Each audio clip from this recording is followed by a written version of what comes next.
and all that good stuff. And then these questions. So what we're doing today, this is the question session, and I'm going to answer your questions. So, hello. Under being direct, it talks about lazy verbs being generic and vague and gives a few examples. Show, dealt with, and involves. I don't understand what's lazy about them. If you're discussing a study and what is involved, it could include more than just what it measured, which is the example given as a better option. Is it only considered lazy if what follows is more specific than the verb implied? Okay, I wish you were here so I could have you give me an example. It involves, so usually when we're talking about lazy verbs, you could just have a more specific kind of word than it involves, because that level of specificity is key, especially when you're dealing with workplace writing.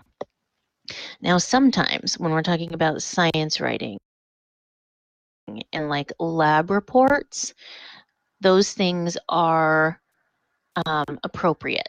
So, as always, and I want to be very, very clear about this, keep in mind your purpose and your audience.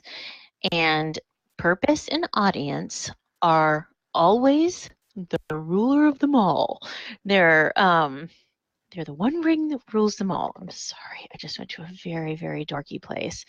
And so I want to just make it very clear that those are the things that really, really rule them all. So if you're talking about some kind of scientific document, then it might be appropriate. But it is only considered lazy if what follows is more specific than the verb implied. So keep that purpose and audience in mind. Also, will we be doing a more in-depth analysis of the writing we submitted already or choosing a different work? No. I'm a little nervous about making a 3 to 4 page memo about a 500-word snippet. Also, the only thing I've written since the late 90s with more than about 1,000 words was in my Spanish class. It might be a bit hard for me to translate and apply some of the same rules. Well, keep in mind, you can always string together pieces from smaller things.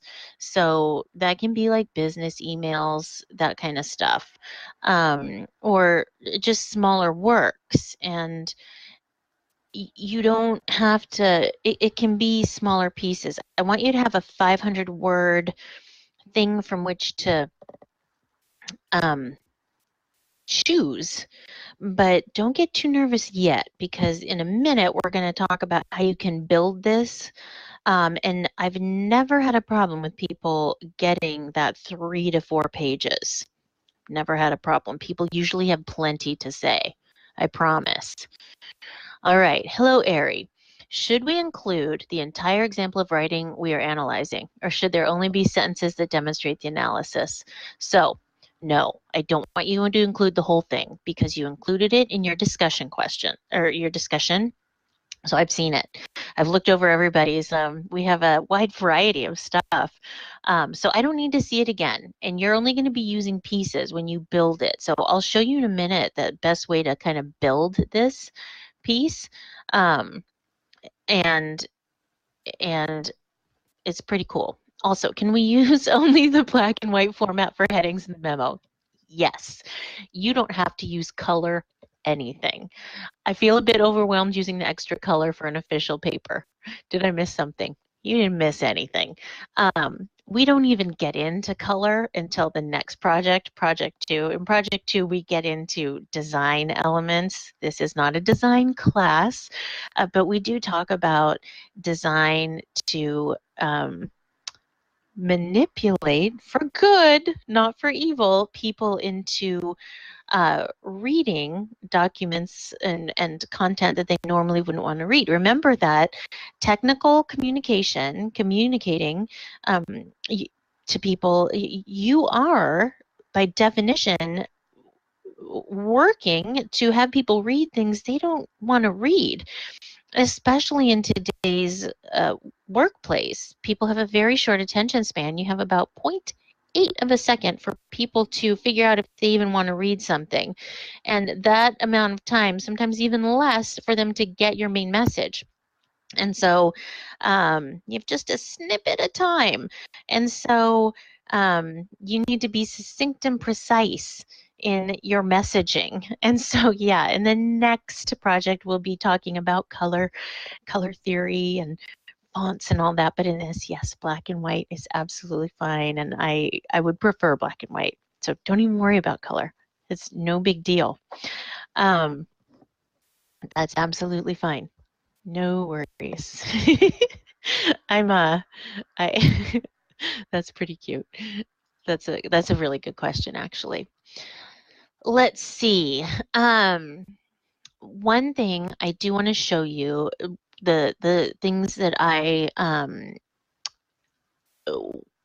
I posted today. The project, oh, that's project 2 talk. Oh, you guys aren't supposed to see that. Project 1 video overview. So this video overview, it goes to, oh, womp womp, it gave me an error. Let's go to the YouTube video. This is a YouTube video. Hi. Oh, I really, really, really don't like hearing my own voice. That is how all of you are going to feel when you create your podcast. But we'll talk about creating the podcast in a minute. What I want to make sure you watch this video, keeping in mind that when I created this video, it's a slightly different. Don't pay any attention to the dates. The content is the same. But what I want to talk, what I really, really want you to pay attention to is about 13 minutes in. About 13. Look at this. Right here. Let's go to like 13:05-ish. Look at this. Gonna make this big. This is, it is basically a template for how you can build this document, how you can build your memo report, and it's repetitive. You build technical documentation in chunks. It's like in pieces. So it doesn't have to be difficult. Take it in pieces. You have this beginning piece to, your audience is me, Ariadne Rooney, from, that's your name, date, subject, the purpose, and a very short summary. And that is, the purpose of this memo is, look up those rhetorical moves. It's in the slide shares. What do you put? And a very short summary of the contents of the memo.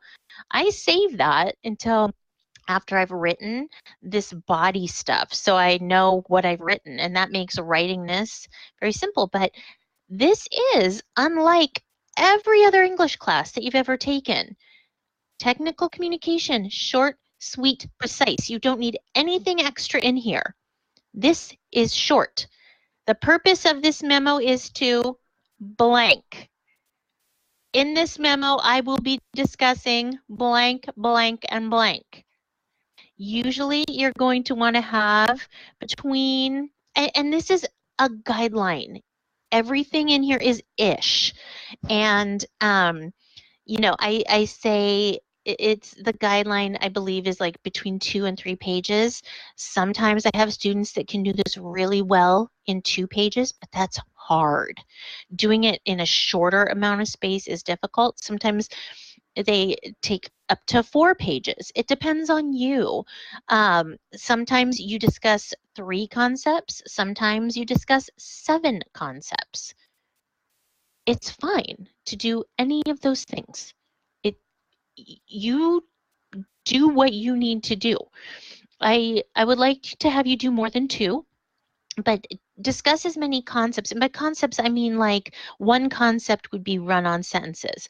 Another concept would be like, I abuse semicolons, or you know, I abuse commas, that kind of thing. So for each concept, have a heading and then make a claim about this concept that is specific to your writing. So when you make a claim, it's something that you assert to be true about your writing.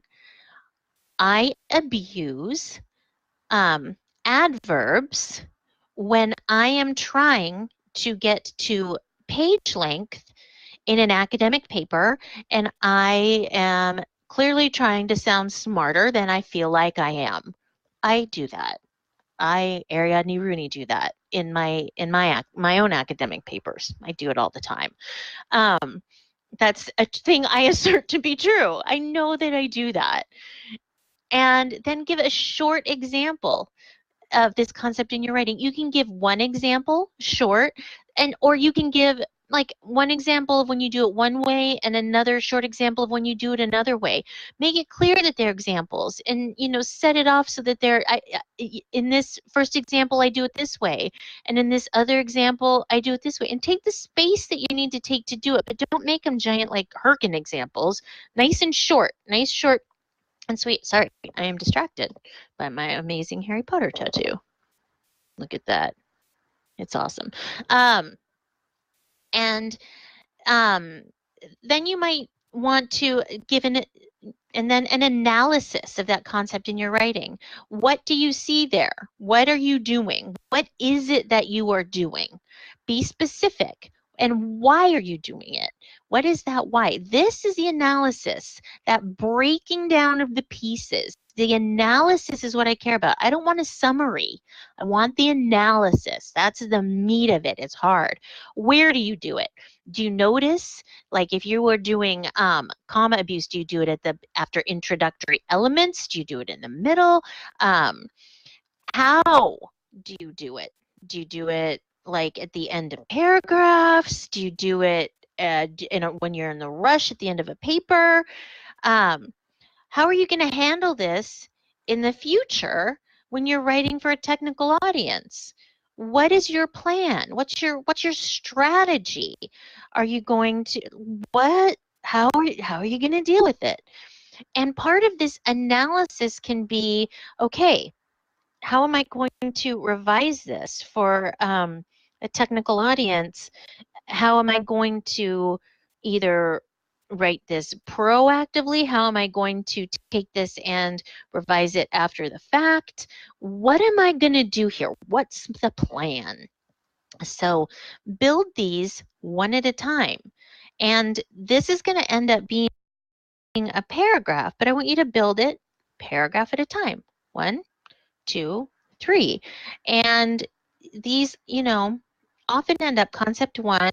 Your claim usually ends up being a sentence. The short example ends up being a block, sometimes a short block, sometimes a longer block.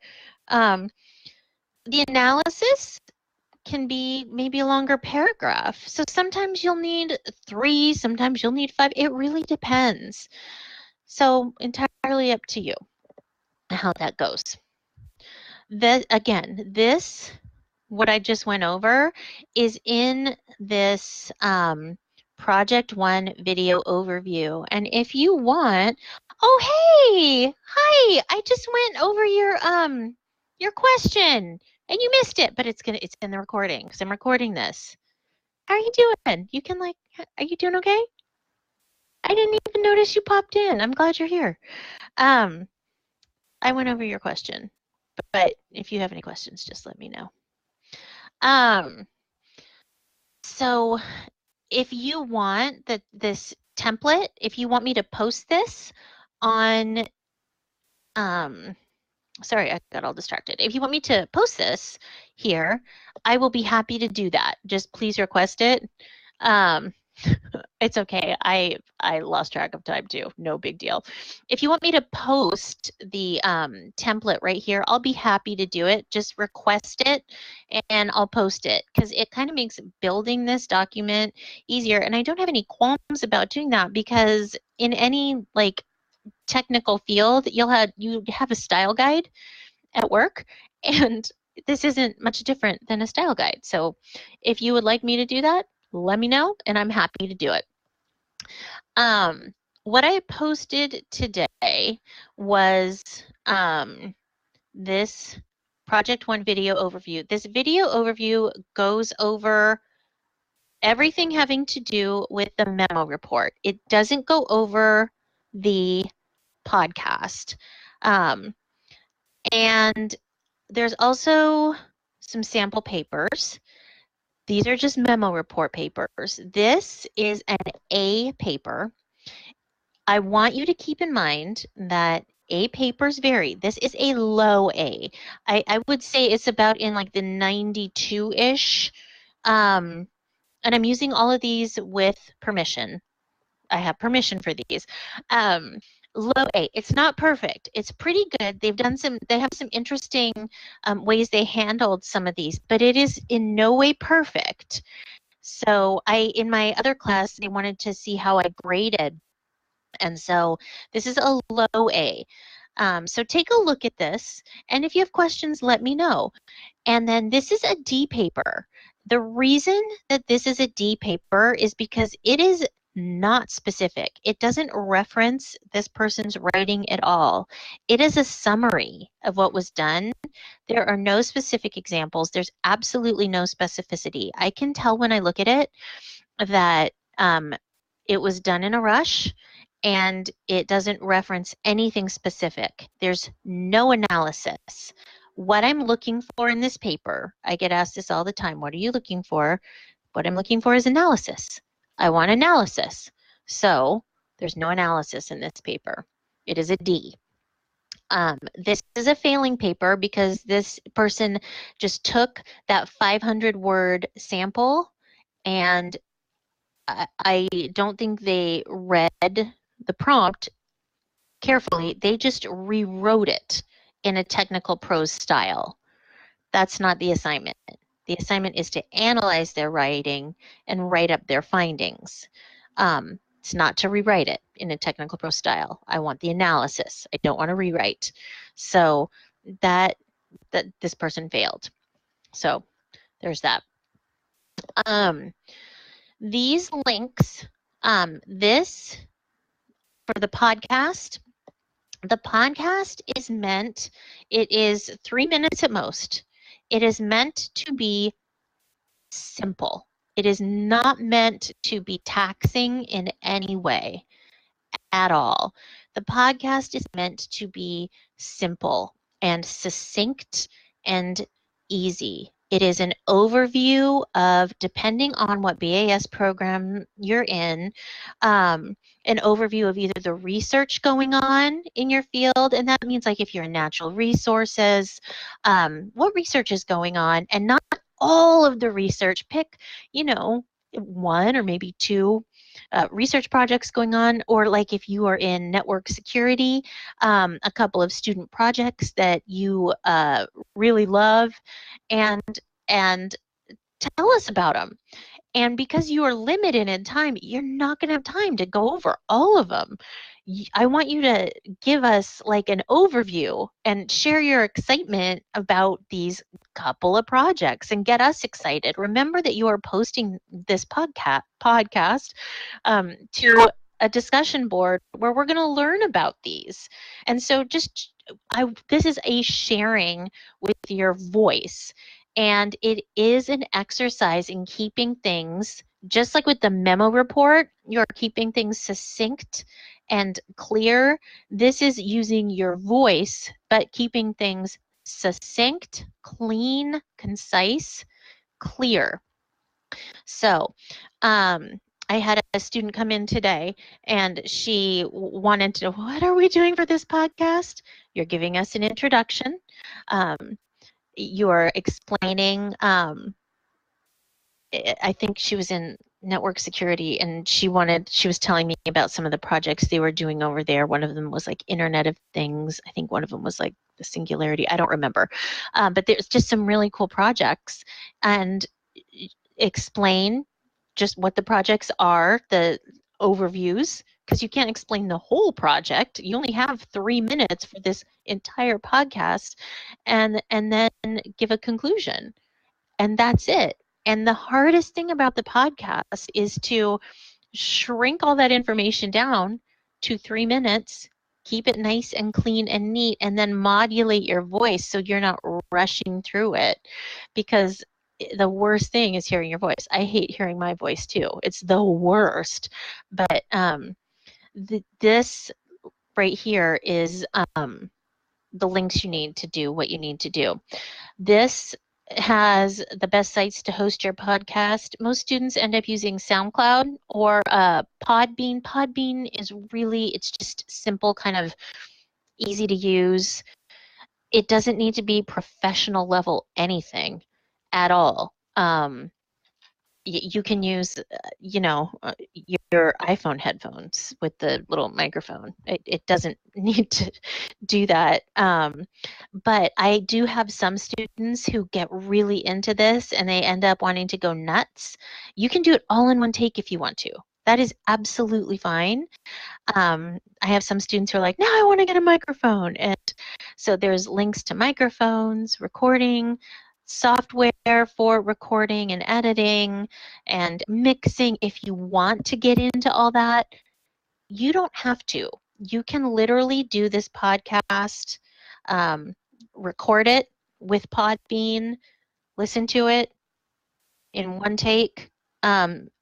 Usually you'll end up taking about 4 or 5 takes. That's fine, because you'll be like, oh my gosh, I sound like a Muppet. I need to do this again because I was talking at about 800 words per minute. And so you'll slow down and be like, all right, I got it. But you don't, the goal, the learning outcome of the podcast is to be clear, succinct overview of projects in your BAS program. That's the goal. It's not to torture you. It's not to be hard. It's to share, be succinct and clear. So I hope that really answers some of the questions about the podcast, and I hope that alleviates some of the stress about the podcast.